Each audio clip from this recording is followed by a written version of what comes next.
खोलिया हो सतगुरु बिन साहिब के खोली, ये खोली कपट केवड़िया हो सतगुरु बिन साहिब के खोली, कपट केवड़िया हो सतगुरु बिन साहिब के खोली, केवड़िया हो सतगुरु बिन साहिब।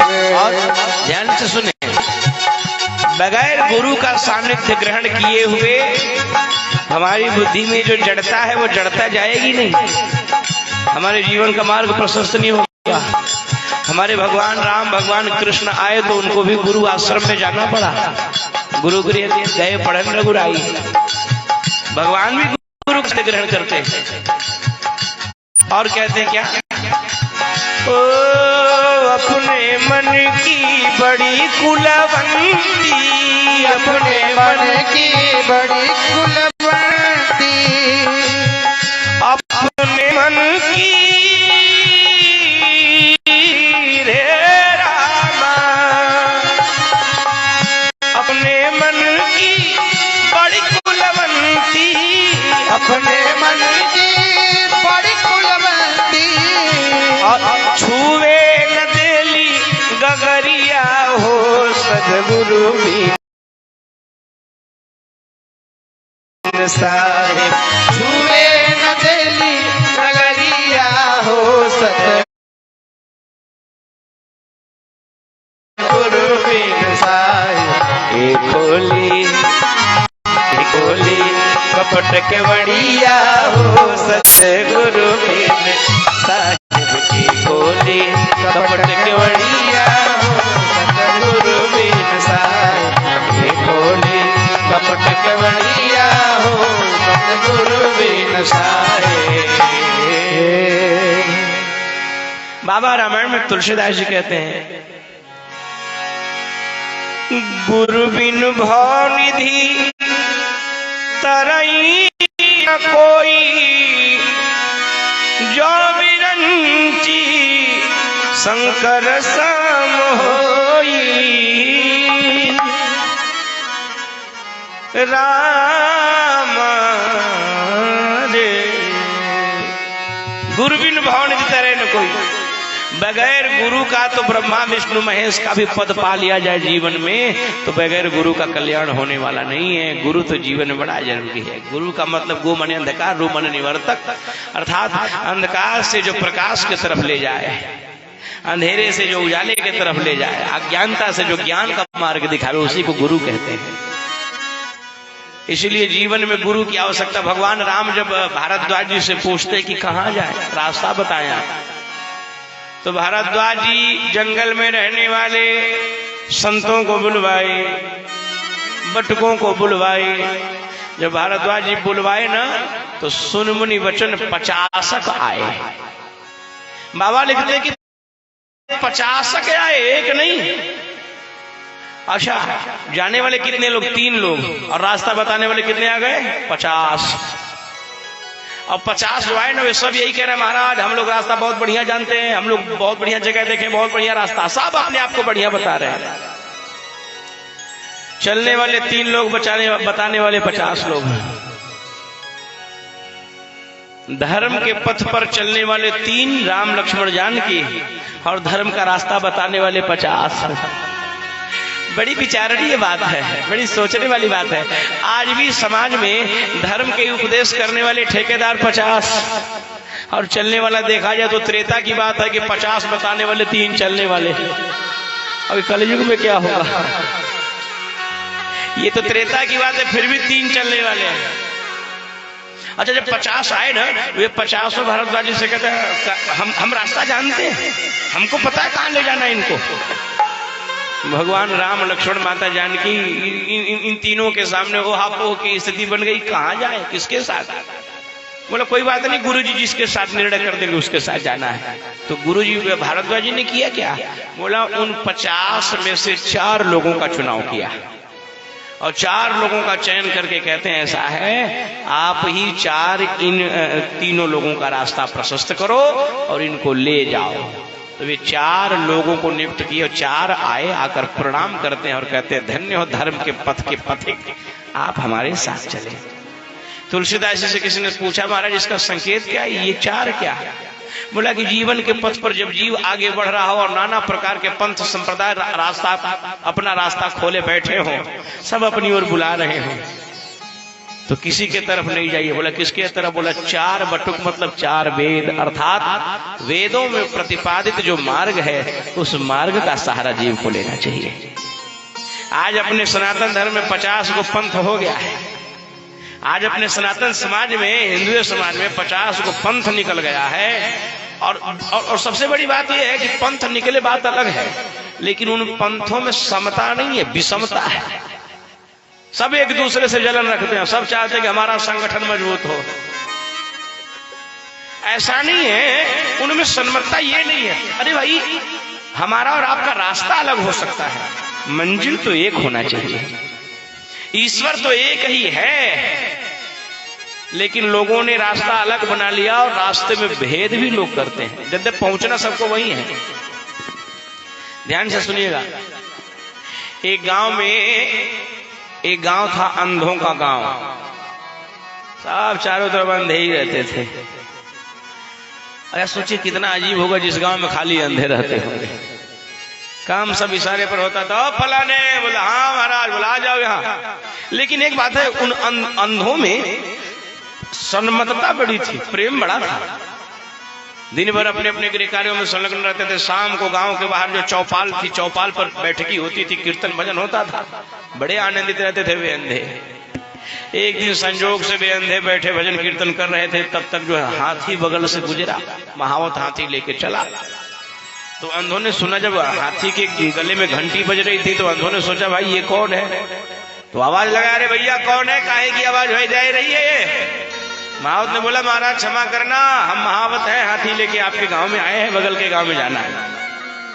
सभी अंधों ने व्यक्त किया, बड़े अपने जो अंधों का सरदार था उससे लोगों ने कहा भैया हम लोगों ने हाथी नहीं देखा, थोड़ा हाथी दिखा दो। बोला अरे भाई आंख हो तो हाथी देखो, नहीं है तो कैसे देखोगे? बोलो आंख नहीं है तो देख नहीं सकते, कम से कम छू तो सकते हैं, अनुभव तो कर सकते हैं छू करके। तो अंधों का सरदार जो था वो उस महावत से बोला, महावत भैया कुछ देर के लिए आप अपनी हाथी को थोड़ा देर के लिए खड़ा कर दें, हम सभी जो उसे छू करके अनुभव करना चाहते, देखना चाहते कि हाथी होता कैसा है। महावत इन लोगों के ऊपर दया करके हाथी को बैठाया और बोला महाराज आ जाओ, हाथी लेट गई है, सब लोग हाथी को स्पर्श करके देख लो हाथी होता कैसा है। सभी अंधे आए और अंधे आकर के, कोई आया तो हाथी का सूंड पकड़ लिया, कोई आया तो उसका पैर पकड़ लिया, कोई आया तो उसका पूंछ पकड़ा, कोई आया तो दांत पकड़ा, कोई आया तो पीठ पकड़ा। बड़े प्रसन्न, वाह भाई वाह, हाथी ऐसा, हाथी ऐसा। महावत बोला मैं चलूं? लोगों ने विदा किया, महावत हाथी लेकर चला गया। अब जब ये दोबारा चौपाल पर आए, बैठकी हुई, उसी में से एक किसी ने कहा भैया देखा, हाथी तो बिल्कुल एकदम पेड़ के तने के जैसा था। जिसने पैर पकड़ा था वो कह रहा कि हाथी पेड़ के तने के जैसा खुरदुरा था। तब तक दूसरे वाले ने बोला मूर्ख हो, हाथ जिसने पूंछ पकड़ा था वो बोला पेड़ के तने जैसा नहीं था, वो तो झाड़ू जैसा था। तो जिसने सूंड पकड़ा था वो बोला हाँ झाड़ू जैसा था, वो तो पाइप जैसा था। तीसरे ने बोला नहीं नहीं नहीं ऐसा नहीं था हाथी, हमने देखा, बहुत बढ़िया से देखा, हाथी तो सूपा के जैसा था। जो कान पकड़ा था वो कर हाथी सूपा के जैसा है। चौथा वाला बोला तुम साहब गलत हो, मैंने हाथी को देखा, हाथी तो पहाड़ जैसा। करें कि इन सब में से गलत कौन कह रहा है? कोई गलत नहीं कह रहा है, गलत कोई नहीं। लेकिन अच्छा एक चीज, मेरी नहीं चलती, मेरी नहीं होती, मेरा नहीं होता। अरे भैया समाज का कार्य है, इसमें क्या किसकी प्रधानता? सब सेवक हैं यहाँ कोई विशेष नहीं है। अब जब हाथी चला गया और ये सभी जो है अपने में एक दूसरे से बातचीत करना बंद कर दिए, तो चबूतरे पर आना भी बंद हो गया, कोई किसी से बोलता नहीं। संजोग से एक अंधा जो है रिश्तेदारी में गया हुआ था कहीं, जब वो आया तो देखा कि शाम हो गई, चौपाल पर कोई आया नहीं। तो किसी विशेष व्यक्ति से उसने पूछा भाई बात क्या है? गांव में अब चौपाल नहीं हो रही है, लोग बैठ नहीं रहे हैं, कीर्तन भजन नहीं हो रहा है। तो किसी ने कहा महाराज एक हाथी आया था, सारा झंझट वही पैदा करके गया है। और हाथी के चक्कर में लोग यहाँ जो है कि सब हाथी आया और हाथी के चक्कर में यहाँ के लोग, हाथी तो सकुशल चला गया, यहाँ के लोग पागल हो गए। लोग कहते हैं हाथी पागल हो जाता है, अरे हाथी तो आया और सकुशल चला गया, लोगों को पागल बना गया। और यहाँ सब लोग अपने अपने विचार को लेकर के लड़ते हैं। अगले दिन उसने बोला, सभी लोगों को इकट्ठा किया और इकट्ठा करके सभी से पूछता, भाई आप सभी लोगों के लड़ने का कारण क्या है? तो सभी ने अपनी अपनी बात कही कि देखो हाथी आया था और मैंने स्पष्ट जो पैर पकड़ा था वो बोला मैंने एकदम अपने हाथों से देखा, हाथी पेड़ के तने जैसा था। दूसरे वाले से पूछा कि तुम्हारी क्या समस्या है? बोला नहीं गलत बोल रहे हैं, हाथी वैसा नहीं था, मैंने देखा हाथी सूपा के जैसा था जो कान पकड़ा था। सभी ने अपनी अपनी बात रखी। लेकिन जो तीसरा था वो बड़ा बुद्धिमान था, जो आया बाहर से, उसने बोला एक काम करो। बोला क्यों? क्या? बोला हाथी इधर से गया है तो फिर इधर से लौटेगा भी। हम लोग आपस में क्यों लड़ते हैं? हम लोग लड़े नहीं और हम लोग यहीं बैठे रहे, जब महावत हाथी लेकर आएगा तो उसी से पूछ लेंगे कि हाथी कै लिए हो, हाथी कैसा तुम्हारा? बोला हाँ ये बात सही। अब सब दूसरे से बैठने लगे, चबूतरे पर बातचीत हो रही। एक दिन फिर वो हाथी उधर से लौटा। जब लौटा तो एक अंधे ने महावत से बोला, महावत भैया ठहरना। महावत ठहरा। तो एक ने बोला, महावत भैया क्षमा करना, एक बात बताओ, हाथी जो तुम लिए हो वो हाथी तुम्हारी पेड़ जैसी नहीं है, पेड़ के तने जैसी? महावत मुस्कुराया, बोला आंख नहीं है, तो इन्होंने तो हाथी का एक अंग विशेष को स्पर्श किया है जो तना समझ रहे हैं। महावत ने बोला हाँ भैया, हाथी वैसे भी है जैसा आप कह रहे हैं, वैसा ही नहीं कहा। अरे वैसा ही है कहना और वैसा भी कहना, भी में और ही में बड़ा अंतर है। और सारा झमेला हमको लगता है ही और भी का ही है। हम यदि समाज में रहते हैं, किसी संगठन में रहते हैं और कहते हैं कि हम ही हैं, अहंकार आ गया, विवाद की स्थिति बन जाती है। और जब ये कह दे कि भाई हम भी हैं, अरे आप तो हैं, हम भी हैं, देखिए समरसता का भाव आ जाएगा, सम्मान आपका बढ़ जाएगा। तो जब हमारे बस शब्द का ही फिर जब भी कह देने से मामला बन जाने वाला है, सम्मान बढ़ जाने वाला है, तो काहे ही के चक्कर में पड़े हुए हैं? भी कह करके मान जो है किसे बढ़ाया जाए। महावत ने कह दिया भैया हाथी वैसा भी है। तब तक एक दौड़ा दौड़ा महावत से बोला, महावत भैया क्षमा करना, आपकी हाथी सूपे जैसी नहीं है जिसने कान पकड़ा था। महावत बोला हाँ वैसा भी है। दूसरे वाले ने जब पीठ पकड़ा था बोला चबूतरे जैसा नहीं हाथी तुम्हारा? महावत ने बोला वैसा भी है। तब जो आया था बाहर, जो गया हुआ था रिश्तेदारी में, उसने बोला सरदार एक बात बताओ महावत। महावत ने कहा क्या? बोला तुम्हारे पास कोई 50 हाथी लेके आए हो? कई हाथी लेके आए हो? महावत बोला हाथी तो एक ही लेके आया हूं। तो बोला हाथी एक लेके आए और 50 तरीके के बता रहे हो, क्या मतलब है? महावत मुस्कुराने लगा और मुस्कुराते हुए बोला महाराज क्षमा करना, हाथी जो है कितनी बड़ी है ये अंधों को नहीं बताई जा सकती है, ये अंधों को नहीं बताई जा सकती। आंख होता तो तुम देख सकते थे कि हाँ हाथी कैसी है। अरे तुमने हाथी का एक अंग विशेष को पकड़ा है जिसको तुम पूर्ण समझ रहे हो। आज भी अपने समाज में जो नाना प्रकार के धर्म और संप्रदाय निकल रहे हैं, उन लोगों ने भगवान का एक अंग विशेष जाना है, पूर्ण परमात्मा को नहीं जाना है। डिडोरा तो पीटते हैं कि हम पूर्ण को जानते हैं, लेकिन उन्होंने अंग विशेष, और इसी के चक्कर में आपस में लड़ रहे हैं, मतभेद किए हुए हैं इसी के चक्कर में। लेकिन जो गुड़ी जान जाता है वो समझ जाता है कि अरे वो परमात्मा अलग सत्ता उसी की है, ईसावास्यम इदम सर्वम, सब में वही व्याप्त है, उसका विशाल स्वरूप है। और एक अंग को पकड़ करके एक उसका अंश लेकर के आप उसी को पूर्ण मान बैठते हैं और भेद कर लेते हैं आपस में। बोली हनुमान जी महाराज की वो पूर्ण परमात्मा है, तो भेद वहां जाकर नाना प्रकार के पंथ समाज में संसार में है अपने। भगवान राम जी को भारद्वाज जी ने 4 बटुक ब्राह्मणों को बुलाया और 4 बटुक ब्राह्मणों को बुला करके रास्ता दे दिया कि आप लोग इनको लेकर के जाइए। और तुलसीदास जी कहते हैं कि बंधुओं इस प्रसंग का संकेत यही है कि जीवन के सतमार्ग पर आप आगे बढ़ रहे हो और रास्ता सूझ न रहा हो, तो गुरु के द्वारा जब रास्ता पूछेंगे तो गुरु आपको वेद प्रतिपादित मार्ग का चयन कराएगा। गुरु आपको वेदों में जो प्रतिपादित मार्ग है भगवान को पाने का, लोक और परलोक बनाने का, गुरु वह रास्ता आपको जीवन में देता है। बोलिए हनुमान जी महाराज की। एक हमारे यहाँ संत भजन गाते हैं, जिसको नहीं है बोध वो, गुरु ज्ञान क्या करे, जिसको नहीं है बोध वो, गुरु ज्ञान क्या करे,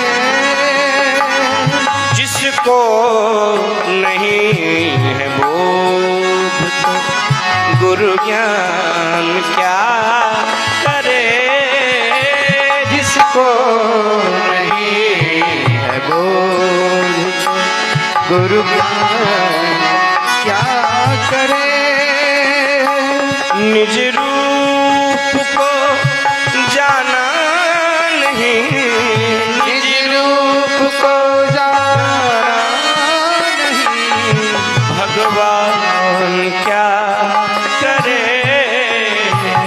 जिसको नहीं है बोध तो गुरु ज्ञान क्या करे, जिसको नहीं है बोध गुरु ज्ञान क्या करे। ध्यान से सुनेंगे, जिसको नहीं है बोध वो गुरु ज्ञान क्या करे, और निज रूप को जाना नहीं तो भगवान क्या करे। ओ करके दया दयाल तुम्हें मानव का जन्म दिया, करके दया दयाल रे माना कतल दिया, करके करके करके करके दया दयाल तुम्हें माना कतल दिया। और क्या बात है, मानो कतल दिया, बंदा करे ना भजन तो, बंदा करे ना भजन तो भगवान क्या करे, बंदा करे ना भजन तो भगवान क्या करे, जिसको नहीं है बोध तो गुरु ज्ञान क्या करे, जिसको नहीं है बोध तो गुरु ज्ञान क्या करे। पुलिस सियावर रामचंद्र भगवान की बड़ी ऊंची चीजें हैं ये, साहित्य की चीजें हैं। जिसको नहीं है बोध हो गुरु ज्ञान क्या करे, निज रूप को जाना नहीं तो भगवान क्या करे। हाई कितना बढ़िया सत्संग रुआ सुनाओ तो नहीं कर कोनो मतलब बाना पूछे का है कहाँ से कि जितना हम बतिया बोले तनी ये बतिया हृदय में जल्दी बैठते ना हो, मनवा स्वीकार करते ना हो। जानते नहीं का है कहाँ से कि जो ने रंग में रंगाइल बा वह जो होता, जो ने रंग में रंगाइल बा, जिस रंग में ये रंगा ये वही ढूंढ रहा है। और मैं क्या बोल रहा हूँ, तो मैं बोल रहा हूँ उस रंग से ऊपर की चीज बोल रहा हूँ, इसलिए जल्दी स्वीकार नहीं करेगा। और मन जब बिगड़ जाता है तो सुधरने में बड़ा समय लगता है। बोलिए हनुमान जी महाराज की। आत्मबोध कहते किसको है? आत्मबोध, गुरु ज्ञान। हाई 3 गो मंत्र जब काने में फूंक देला से कल्याण होके वाला नहीं बा। कोई आवे आकर के कान में मंत्र फूंक दे और यदि आपका संस्कार नहीं सुधरा, आपका व्यवहार नहीं सुधरा, तो इस काम को नहीं लगता कि कोई विशेष प्रभाव है आपके ऊपर। रावण के गुरु कौन थे? क्यों जानता है रावण के गुरु के रहे? जितना दिन सर 200 साल से कथा सुनते जब ये जानकारी नहीं है। बोलिए हनुमान जी महाराज की जय। वही दिन नहीं गुरु जी हमारे कथा पर ये गुरु के नाम भुलाई बढ़ जा। रावण के गुरु के पूछा था। रावण के गुरु भगवान शंकर जी। आन जीव पामर का जाना तुम त्रिभुवन गुरु वेद बखाना। ध्यान से सुनिएगा, रामचरितमानस में 2 पात्रों की बड़ी विशेष बातें आती हैं। एक सती और एक सुग्रीव। गुरु की बात आ गई तो मैं बता रहा हूं, ध्यान से सुनेंगे। रावण के गुरु हैं शंकर भगवान, जिन शंकर भगवान जी के विवाह की अभी विवाह शिवरात्रि था अभी 2 दिन पहले पूरे भारत देश में बड़े हर्षोल्लास के साथ भगवान गौरी शंकर जी के विवाह का उत्सव मनाया गया है, ठीक ना। भगवान शंकर जी के जो है किसो चेला है रावण। अच्छा एक चीज सोचने वाली बात है, शंकर भगवान का चेला होकर के भी इतना बिगड़ैल निकल गया रावण। शंकर भगवान महादेव और महादेव का वो चेला, और महादेव भगवान के मंत्र का कोई उसके ऊपर असर नहीं। क्या मतलब है इसका? इसका 2 अर्थ लोग लगाते हैं, या तो गुरु सही नहीं है, गुरु बढ़िया पा करके अगर चेलवा बिगड़ैल निकल गया तो लोग यह कहेंगे गुरु में कौन गड़बड़ी है, या तो गुरु सही नहीं है, और ना ही तो गुरु तो अपने जगह पर है, चेलवे जो बाप बिगड़ पेनी का लोटा भया है। शिवपुराण की एक कथा मिलती है। एक दिन जानते हैं रावण आया भगवान शंकर को प्रणाम करने, और रावण आया शंकर जी को प्रणाम करने के लिए तो क्या किया, कैलाश पर्वत उठा लिया, और कैलाश पर्वत में उठा के लगल हिला हुआ। पार्वती जी भगवान शंकर से कही, अरे बाबा ये भूकंप कहाँ से आ गया आपके कैलाश पर्वत पर, ये धरती कांप रही है, ये अपने गण लोग इधर उधर भटक रहे हैं, ये भूकंप कहाँ से आ गया। शंकर भगवान कहे, देवी जी क्षमा करना, भूकंप नहीं आया, चेला आया है। भूकंप नहीं आया, कौन आया? चेला। माता पार्वती जी शंकर जी से कहीं, बाबा ये चेला जब आते हैं तो भूकंप आता है। शंकर भगवान बोले, सब चेला आते हैं तो भूकंप नहीं आता, लेकिन रावण जैसा चेला जिस भी सभा में चला जाए भूकंप आना ही आना है। रावण के प्रकृति वाले चेला किसी भी सभा में चले जाते हैं, सभा मौन नहीं रहती है, घर भर देख सकल नर नारी। ये जहां पहुंच जाते हैं वहां जो है कि जब तक माहौल शांत हो, ये जब पहुंच जाते हैं तो वहां मामला गड़बड़ हो जाता है। तो जहां माहौल बड़ा ठीक ठाक से चल रहा हो और एक किसी व्यक्ति विशेष के आ जाने पर मामला गड़बड़ हो जाए तो समझ लीजिएगा पक्का है रावण नहीं है तो रावण को कोई सगा ही होगा। रावण भले ही ना हो लेकिन उसका कोई विशेष। अब जब शंकर भगवान से पार्वती जी से शंकर भगवान कहे, देवी जी चेला आया है रावण। माता जी ने कहा, जब चेला आया तो चेला से मिलना चाहिए, शंकर भगवान के यहाँ चलना ही चाहिए। शंकर भगवान जब गए तो देखे रावण कैलाश पर्वत उठा करके श्लोक का पाठ कर रहा था। जटाटवी गलत जल प्रवाह पावित स्थले गले बलम बलम बिताम भजगत कमालिकाम जाप कर। भगवान शंकर के, भैया हम बड़ी प्रसन्न हो गए, तुम्हारे आधे मंत्र से ही बहुत प्रसन्न हो गए, जल्दी हमको नीचे रखो, जल्दी नीचे रखो। भगवान शंकर सोचे कि अभी तो उठाया है न जाने, अजय ऐसने चेला बा तब वहीं तो उठौले बा, कौन कार कब का कोदी कौन ठेकाना बा। शंकर भगवान का नहीं बतावा ई का करते। रावण कहले, गुरुजी क्षमा करिएगा, हम आपको प्रणाम कर रहे हैं। भगवान शंकर जी का ई कौन नियम है प्रणाम करने का भैया? अरे भैया प्रणाम किया जाता है तो उसका एक नियम यह है कि प्रणाम जो करता है उसका सर और जिसका प्रणाम हो रहा होता है उसका पांव, ये दोनों बराबर होते हैं। अरे भाई जो प्रणाम करता है उसका सर और जिसका प्रणाम हो रहा था उसका पैर, ये दोनों बराबर। और जो प्रणाम करने वाला होता है वो झुकता है और जिसका प्रणाम हो रहा होता है वो उसको उठाता है। अपने कितना बढ़िया नियम था अपने यहाँ, अब तो नियम गायब हो गए। अब तो लोग मुड़िया हिला देता, कोई देता नमस्ते, तो जो आशीर्वाद दे वो बड़ा गदगद होकर आशीर्वाद देता, जा खुश से रह लेकिन कब रहबा ना, इहो कोनो नियम हम प्रणाम कैले के। अच्छा जमाना देखिए, हमारे यहाँ पैर छूने की परंपरा थी। चरण छूने से आचरण पवित्र होता है। नीति का एक श्लोक है कि अभिवादन शीलस्य नित्य वृद्धोपसेविनः चत्वारि तस्य वर्धन्ते आयुर्विद्या यशो बलम। अपने से श्रेष्ठ जनों का, गुरुजनों का, विप्रजनों को प्रणाम करने से जीव की 4 चीजें सतत बढ़ती हैं जीवन में, आयु, विद्या, यश और बल बढ़ता है। हमारे यहाँ तो संत जन कहते हैं कि चरण छूने वाले का आचरण पवित्र हो जाता है। इसीलिए हमारे यहाँ गुरु परंपरा में ऐसा था कि चरण छू करके प्रणाम किया जाए। अच्छा आपने देखा होगा कि जब आप किसी का चरण छूते हैं तो अगला भी श्रद्धा के साथ आपको बड़े प्रेम से उठाता है और अपना हाथ आपके पीठ पर रखता है, मानो जैसे उसने अपनी शक्ति आपके अंदर कन्वर्ट कर दिया हो, दे दिया हो। ये परंपरा रही है। आजकल केहू के गोड़ लागता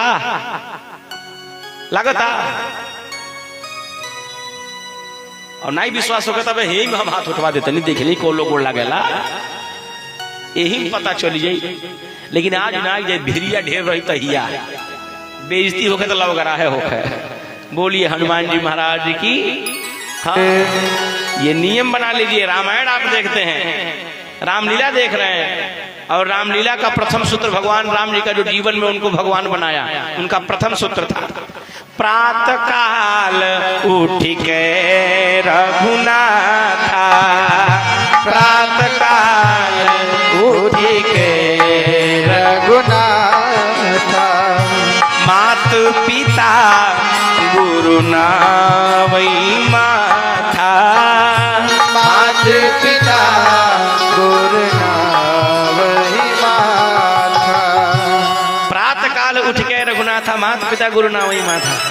ध्यान से श्रवण करें। भगवान राम जी के जीवन का प्रथम सूत्र जो उनको जीवन में भगवान की उपमा या फिर भगवान का पद देता है, कौन सा सूत्र? बोला भगवान राम जी के जीवन का प्रथम सूत्र यही था कि वो जब सवेरे बिस्तर से जगते थे तो पहले अपने से बड़ों का आशीर्वाद लेते थे। माता पिता गुरु, अपने से जो बड़े स्वजन हैं उनका चरण छूते थे। तब राम जी का चरण और राम जी का आचरण आज सारी दुनिया करती है। ऐसे नहीं राम जी का आचरण सारी दुनिया करती है, राम जी का चरित्र दुनिया सुनती है, अपने जीवन में उतारती है, क्योंकि राम जी के जीवन में वो अपने से बड़ों का चरण छूने का आचरण था। तो रामलीला देखते हैं हम लोग हैं और मनोरंजन की दृष्टि से देखकर घर चले जाते हैं। उसको अपने व्यवहार में संस्कार में कब ले आइएगा? बच्चा को पढ़ा लिखा कर इंजीनियर बना दीजिएगा, डॉक्टर बना दीजिएगा, मास्टर बन जाएगा, बहुत कुछ बन जाएगा, आदमी नहीं बन पाएगा। आदमी नहीं बन पाएगा। आदमी बनाने के लिए राम जी के चरित्रों को सुनना बड़ा जरूरी है। अब देखें, शंकर भगवान जब रावण के पास आए तो बोले भैया क्या कर रहे हो? रावण बोला गुरुजी क्षमा करिएगा, हम आपको प्रणाम कर रहे हैं। शंकर भगवान का ये कौन नियम है प्रणाम करने का भैया? अरे नियम तो ये होना चाहिए कि जो प्रणाम करे उसका सर और जिसका प्रणाम हो रहा हो उसका चरण बराबर। और तुमने क्या किया है? चेला गुरु को प्रणाम करता है तो गुरुजी चेला को उठाते हैं, और तुमने क्या किया है?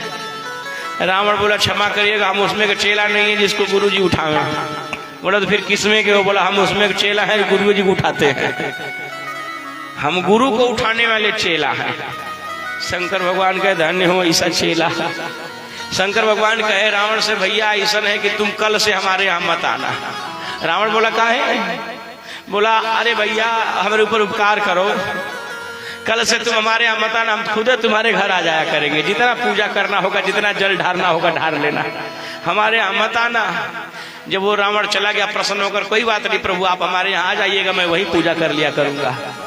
माता पार्वती जी कहीं सरकार सारी दुनिया भगवान के मंदिर में भगवान की पूजा के लिए आती है, और भगवान कब से भक्त के यहाँ अपनी पूजन कराने जाने लगे? शंकर भगवान के उसी में भलाई है। माता जी कही क्यों? बोला ऐसे चेला का क्या ठिकाना, आज आया पर्वत उठा लिया, बिना आया पर्वत पलट दे, कौन ठिकाना है? इसीलिए मैंने उससे कह दिया भैया जोर उड़ाते पलटे होगा तू अपने घरे करो, तोरे घरे हम आ जाइए, तू अपने घरे उठाओ पटको जौन करे तो करो। सोचने वाली बात है। तुलसीदास जी कहते बंधुओं, जिस व्यक्ति का आत्मज्ञान मर गया हो उसको शंकर भगवान जैसा गुरु भी मिल जाए तो उसके जीवन का कल्याण होने वाला नहीं है। आप सभी लोगों ने सुना होगा, रामचरितमानस में देखा होगा कि रावण को एक लोग नहीं 50 लोगों ने समझाया। हनुमान जी समझाए, अंगद जी समझा रहे, विभीषण माल्यवंत समझाए, मंदोदरी समझाई, सभी ने रावण को समझाया। और सभी रावण से कहते हैं बस भैया बात मान जाओ, राम जी के शरणागत हो जाओ, कल्याण हो जाएगा तुम्हारा। लेकिन वो नहीं माना। क्यों नहीं माना? क्योंकि उसका स्वभाव बिगड़ चुका था, और जिसका स्वभाव बिगड़ जाता है ना, उस स्वभाव सुधरता नहीं है। दो तरह की बुराइयां जीव के जीवन में होती हैं, एक तो कुसंग में पढ़ करके व्यक्ति अज्ञानता की तरफ आगे बढ़ जाता है, और एक जिसका स्वभाव बिगड़ जाता है। कुसंग में पढ़ करके आप अच्छे थे, आप बढ़िया थे, आपका संस्कार ठीक था, लेकिन कुसंगी लोगों का संग करने के कारण आपका स्वभाव बिगड़ गया, आपका संग बिगड़ गया। फिर अच्छे लोगों का संग करना शुरू कर दीजिएगा, आपका संग सुधर जाएगा। लेकिन जिसका स्वभाव गड़बड़ हो जाता है, जिसका आत्मज्ञान मर जाता है, स्वभाव गड़बड़ हो जाता है, वो सुधरता नहीं है। एक संत कहते हैं कबीरा यह मन मलिन है बेगिन छूटे रंग, छूटे हरि भजन सो, कै संतन के संग। मलिन मन हो गया हो, संस्कार व्यक्ति का बिगड़ गया हो, तो दो ही तरह से सुधार उसका हो सकता है। भगवान का खूब भजन करिए, संस्कार अपने आप सुधर जाएगा। खूब राम जी का भजन करिए, बोली हनुमान जी महाराज की, तब संस्कार सुधर जाएगा, आत्मज्ञान जागृत हो जाएगा। लेकिन